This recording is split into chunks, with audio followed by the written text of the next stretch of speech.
A woman doubled over in a gas station parking lot, one hand pressed against her belly.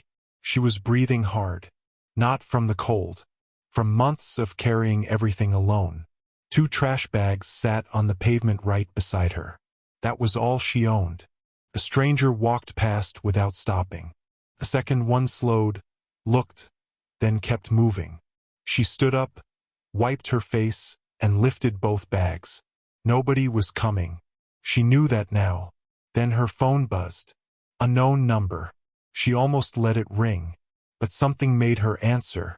And what the voice on the other end told her, about a grandmother she barely knew and a house up in the mountains, stopped her cold. Her name was Claire. 7 months pregnant, alone, out of options. Whatever she'd expected that call to be, it wasn't this. What was inside that house? Stay with me on this one. The lawyer's name was Gerald Moss. He had a voice like old paper, dry, careful, not unkind. He told Claire that her grandmother, Dorothy Winslow, had passed 4 days ago. He told her she was the sole heir. He told her there was a property, a house, up in the mountains, East Tennessee. Claire asked him what it was worth. He paused. Then he said, "Not much on paper." She asked him what that meant.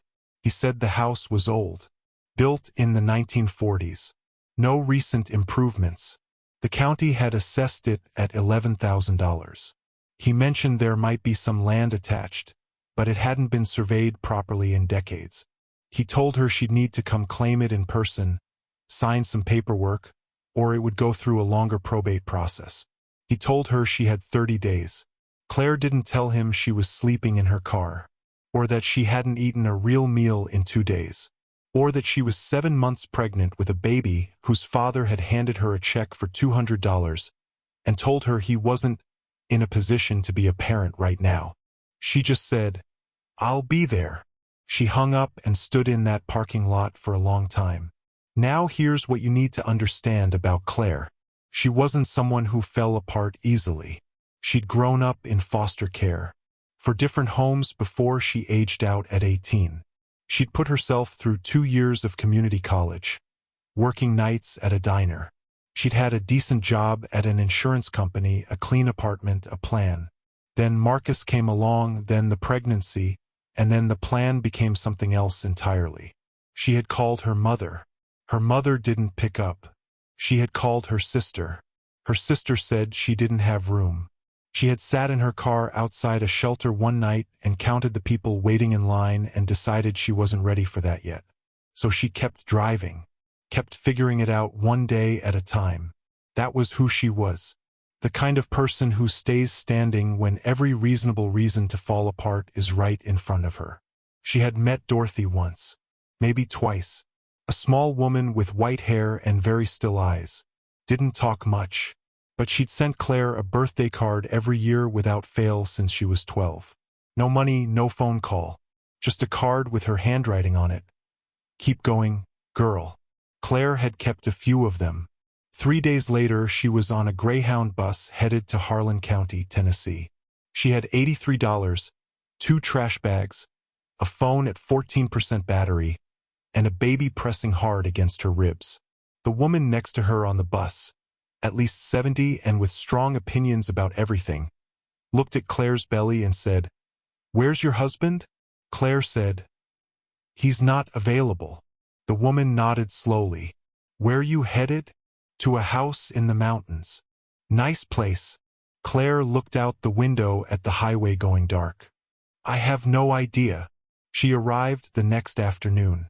A man named Roy, who worked at Gerald Moss's office, drove her up a dirt road for about 45 minutes. He was polite. He was also clearly expecting the worst. When they pulled up, Roy said, "Now it hasn't been maintained, just so you know." It was small. 1 story. White paint going gray. A porch that leaned slightly to the right. Tall pines on 3 sides. A rusted mailbox at the end of the drive with Winslow stenciled on it in faded black. Claire got out of the car and walked toward the door. Roy held out a key. Old, heavy. She held it in her palm for a second, then looked at him.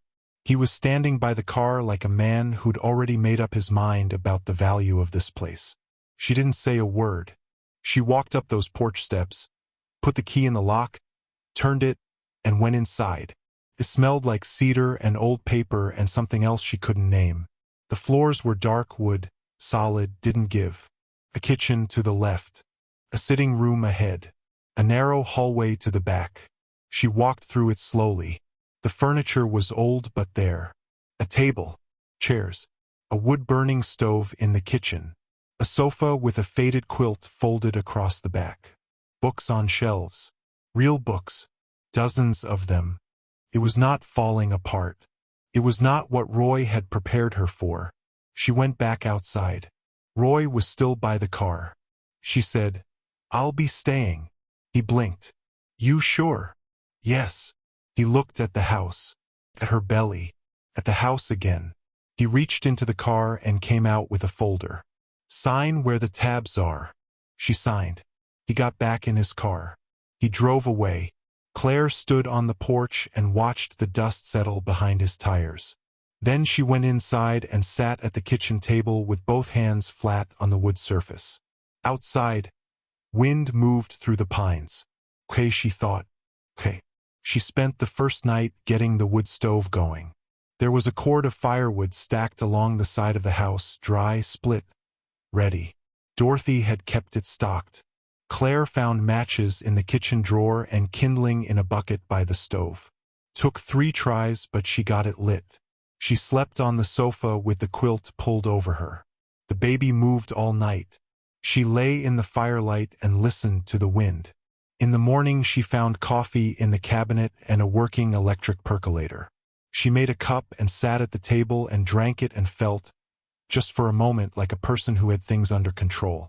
She started going through the house properly that second day. She was looking for anything useful, a checkbook, insurance papers, utility information. The practical stuff. The kitchen gave her canned goods, dry pasta, a jar of honey, a bag of flour. Enough to eat on for a while. The sitting room gave her books and a Bible with pressed flowers inside. The bedroom had a wardrobe full of Dorothy's plain work clothes, a small dresser, a nightstand with a lamp. She almost missed it. She was crossing the bedroom floor toward the window when she felt it. One board moved slightly under her weight, different from the others. A small give, just enough. She stopped, pressed her foot down again.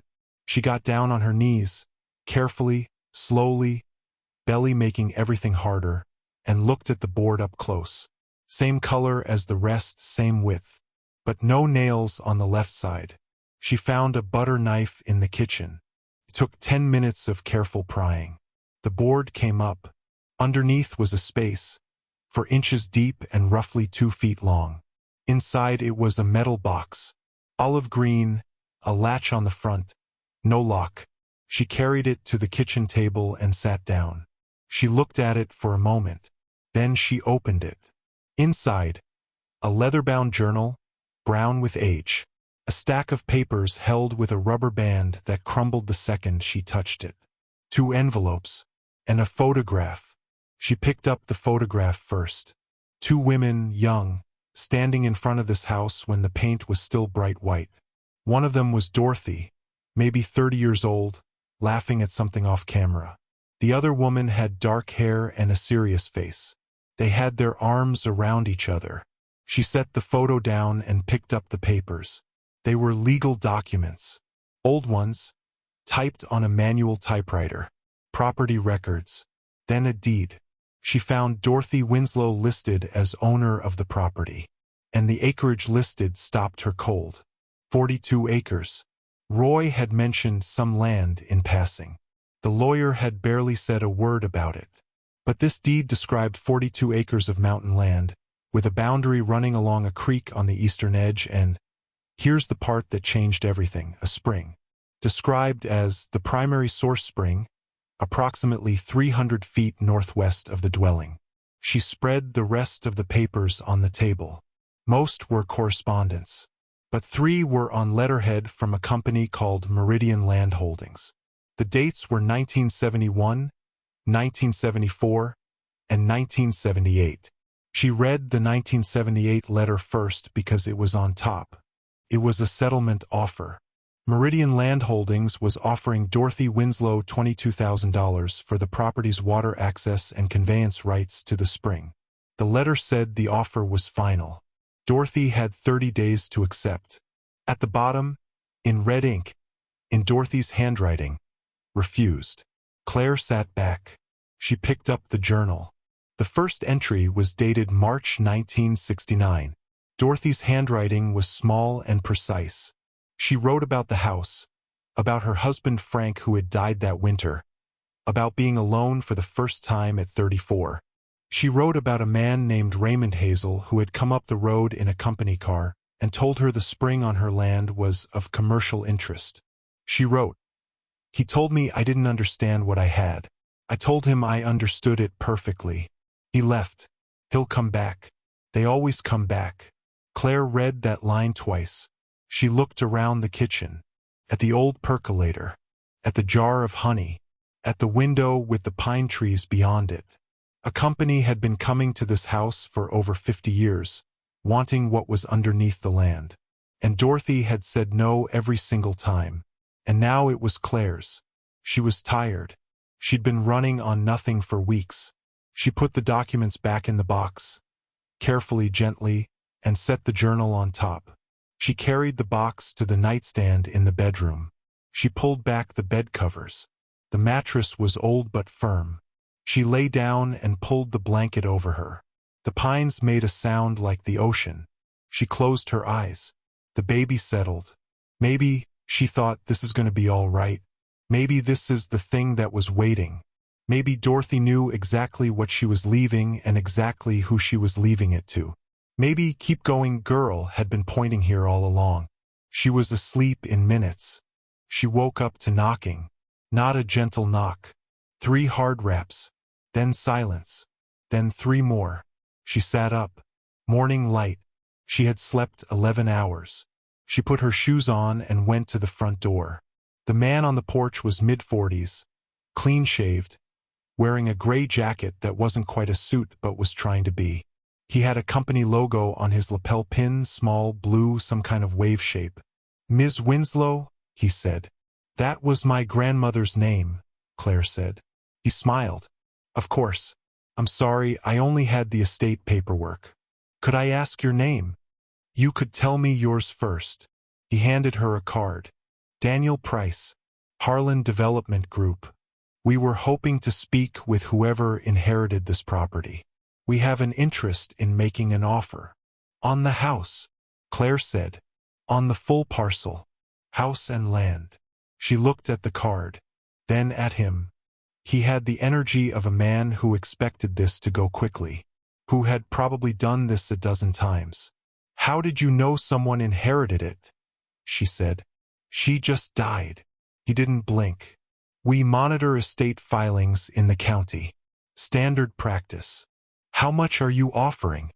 "In the range of $90,000. Cash. No realtor fees." She kept her face still. $90,000. For a property the county assessed at 11. For a house Roy had driven her to like he was delivering bad news. She said, "I'll think about it." He nodded. "The window's about 3 weeks. We have other interests in the area we're coordinating." Another smile. "It's a strong opportunity, especially given the property's condition." "It's in fine condition," she said. A small pause. "Of course. I just meant, for someone in your situation." She said, "I'll be in touch." She closed the door. She stood in the hallway and listened to him walk back to his car. Heard the engine start.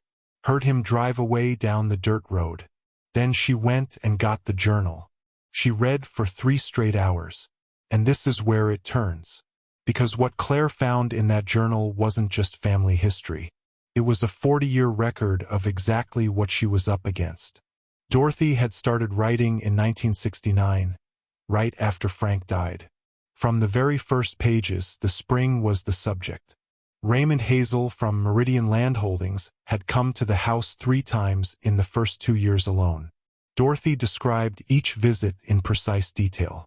What he said, what she said, what she noticed about his demeanor. She wrote like a woman who knew the record might matter someday. By 1974, Meridian had changed its name. By 1978, it had changed again. But the offer always came from the same direction, and Dorothy always refused. She wrote, "The water on this land belongs to this land. The day I sell the rights to it is the day I cut off the root." Claire got on her phone and started searching. The signal was weak, but it worked. Harlan Development Group. Founded 2014. Parent company, Great Ridge Resource Partners. She kept pulling that thread. A holding company, water infrastructure. And then, buried in a county planning document she found through a property tax search, Great Ridge Resource Partners had purchased water access rights to 11 properties in Harlan County over the past 3 years. 11 properties. All of them surrounding Dorothy's 42 acres. She sat back and understood it all at once. Dorothy's spring wasn't just water. It was the key piece. The surrounding acquisitions were worthless without it. That's why the offer was $90,000.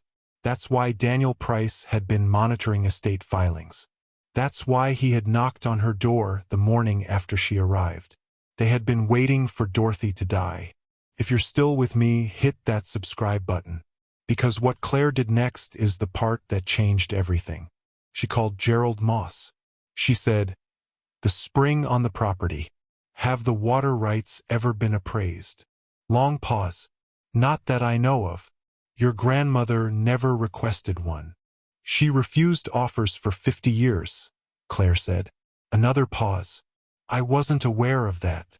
I need a property rights attorney, not general practice. Someone who handles land and water rights specifically." He said he'd make some calls.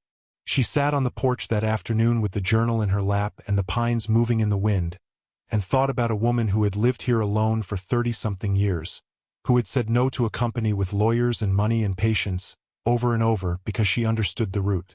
Believe me, Claire had every intention of understanding it too. The attorney's name was Sheila Park. She drove up from Knoxville 2 days later in a practical sedan and walked through the house with sharp eyes and said very little for the first 20 minutes. She looked at the deed. She looked at the settlement letters. She read several pages of the journal. Then she said, "Your grandmother was smart." Claire said, "I'm starting to understand that." Sheila said the spring, based on comparable water access transactions in the region, was likely worth between $400,000 and $800,000 in an outright sale. In a structured lease arrangement, the annual value could run $60,000 to $90,000 a year, indefinitely depending on usage rates and renewal terms. Claire sat with that for a moment. Sheila said, "I know that's a lot to take in." "It is," Claire said. "Keep going." Sheila said the documentation in the lockbox was significant. The refused settlement offers, the correspondence, the original deed, all of it demonstrated a clear and continuous chain of ownership going back to the 1941 purchase. No gaps, no ambiguity. Dorothy had kept everything. Then the phone rang. It was Gerald Moss. He sounded different, tighter. He said there had been a filing in the county court. Harlan Development Group had submitted a claim that Dorothy Winslow's estate carried an unpaid debt from 1987. A contractor's lien, apparently never settled. If the claim held, it would cloud the title and potentially void the inheritance. Claire said, "How much is the lien for?" $14,000. Sheila held out her hand for the phone. Claire gave it to her. Sheila said, "Mr. Moss, give me the exact case number and the filing date." She listened. She wrote. She said, "Thank you," and handed the phone back. She looked at Claire. "Does that box have any old receipts? Anything related to contractor work?" Claire went to the box and sorted through it again more carefully. At the very bottom, tucked under the journal, was a folded envelope she'd missed the first time. Inside, 2 receipts. Old paper, typed figures. Contractor named Earl Boyd. 2 payments. One in 1986. One in 1987. Both stamped paid in full. She handed them to Sheila. Sheila looked at them for a long moment. Then she said very quietly, "She kept everything. She knew they'd try this," Claire said. "She wrote about it. She said anyone who came for this land would come through paperwork first. That's how they work. You can't fight a spring with a fist. You fight it with a filing." Sheila looked at her. Then she picked up her phone and went to the kitchen. Claire sat on the porch for the next 3 hours and listened to Sheila's voice through the window. Calm, precise, not angry, just relentless.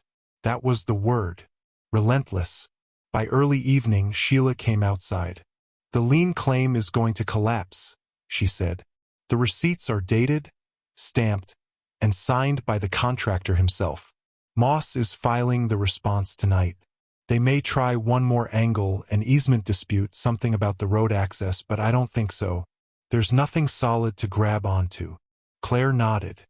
"Now," Sheila said, "what do you want to do with the property?" Claire had been thinking about this for 2 days. She knew.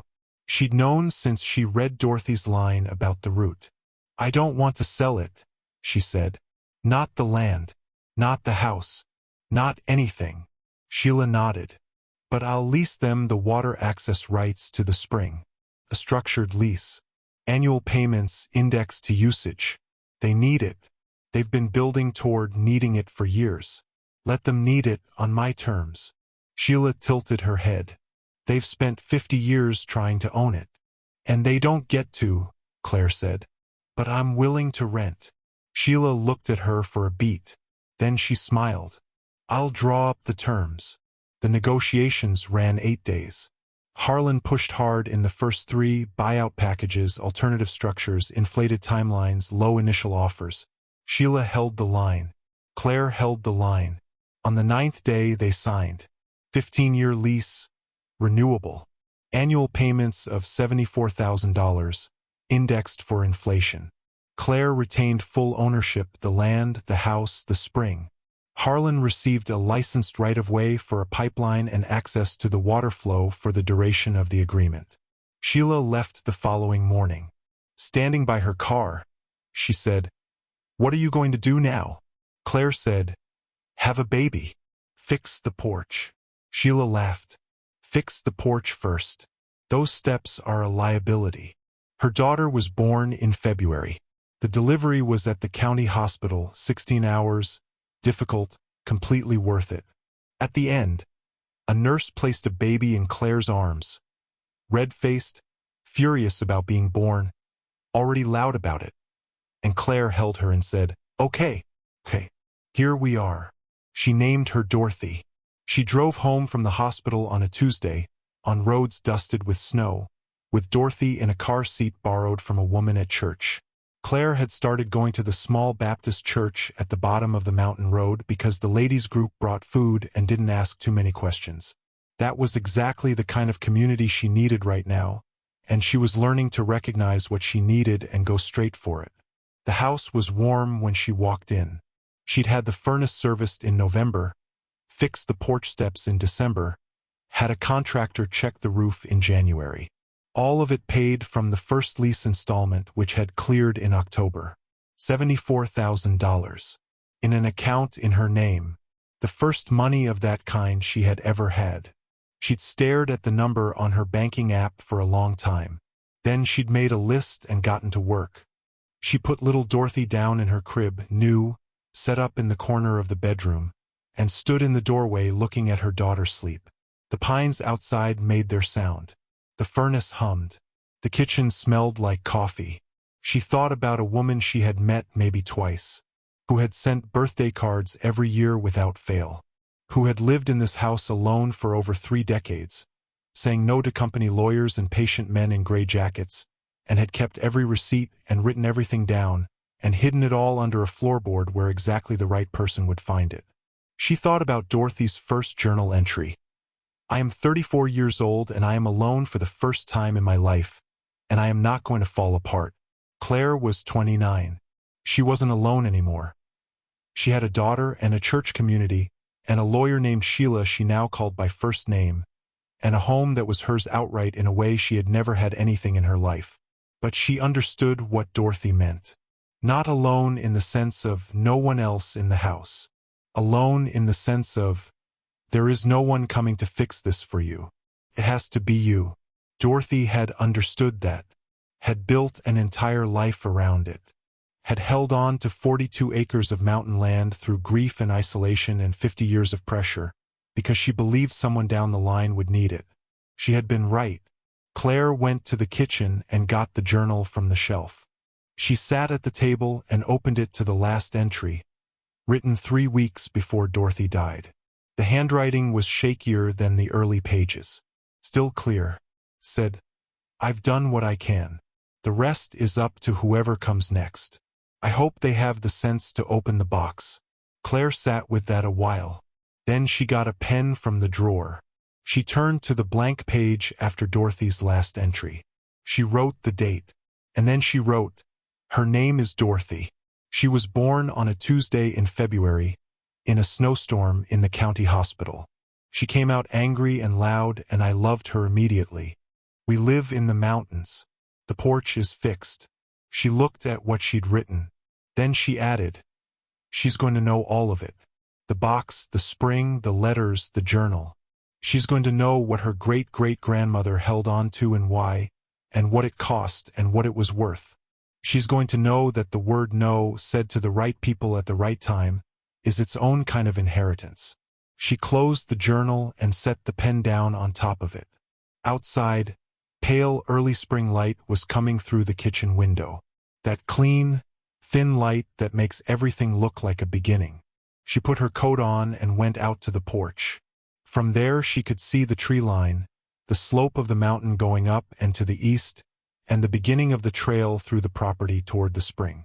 She couldn't see it from here, but she knew where it was. She stood there for a while. No trash bags on the pavement. No strangers walking past without stopping. No Greyhound bus, no $83, no parking lot.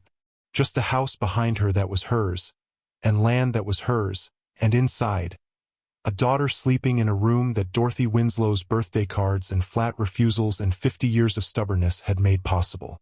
"Keep going, girl." She went back inside. She closed the door. She made coffee, and she got to work.